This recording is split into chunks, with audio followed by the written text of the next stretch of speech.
اگر نیچے ایک کمرہ ہے اس میں دینی کتابیں ہیں اور کچھ مقدس تصاویر لگی ہوئی ہیں جیسے مکے کی مدینے کی، اوپر والا جو کمرہ ہے عین ان کے اوپر واش روم ہے،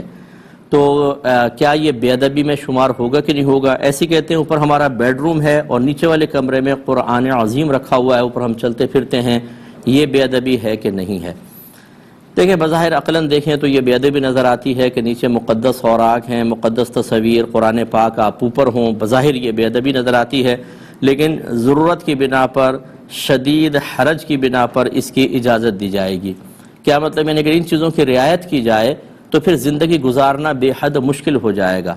مثال کے طور پہ اگر نیچے حافظ قرآن صاحب رہتے ہیں اور اوپر آپ رہتے ہیں تو پھر تو اوپر رہنا منع ہونا چاہیے، کیونکہ نیچے انسان بھی ہے اور پھر حافظ قرآن بھی، اس کے سینے میں قرآن موجود ہے تو اوپر کیوں رہا جائے؟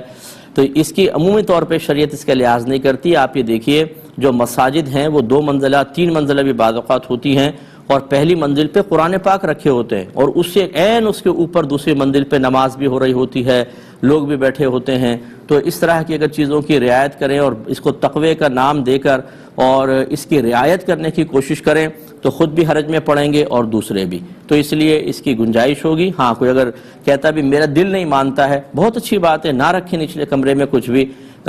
مقدس چیز، بہت اچھی بات ہے، لیکن بعض اوقات جب اس طرح کی کوئی رعایت کرنے کی کوشش کرتا ہے ایک دن وہ تھک جاتا ہے، اس لیے کہ پھر آپ کسی بھی چیز پہ سفر نہیں کر سکتے۔ مثلا آپ جہاز پہ سفر نہ کریں کہ جہاز مسجدوں کے اوپر سے جائے گا، نیچے قرآن عظیم ہے، حتیٰ کہ ہو سکتا ہے مکہ مدینے کے اوپر سے گزرے تو پھر نیچے روضہ رسول اور کعبۃ اللہ، اس کا مطلب ہے آپ فلائٹ پر نہ بیٹھیں، کیونکہ آپ بیٹھیں گے تو بہت شدید بے ادبی کے مرتکب ہو جائیں گے۔ اس طرح کے جو معاملات ہوتے ہیں کہ شریعت اس میں براہ راست کوئی ممانعت نہیں رکھتی ہے، ہم اپنی سوچ، فکر، عقل یا اپنے باطن میں موجود کسی عقیدت کے تحت کوئی فیصلہ کرنا چاہتے ہیں، اس میں اکثر انسان تھک جاتا ہے اور سرنڈر کرنا پڑتا ہے اور اس کی رعایت کرنا مشکل ہوتا ہے۔ لہذا جہاں شریعت نے درگزر فرمایا، سخت حکم نہیں فرمایا، وہاں رعایات سے فائدہ اٹھانا اچھا ہے، لہذا اس میں شرعاً ہمارے نزدیک کوئی حرج نہیں ہے۔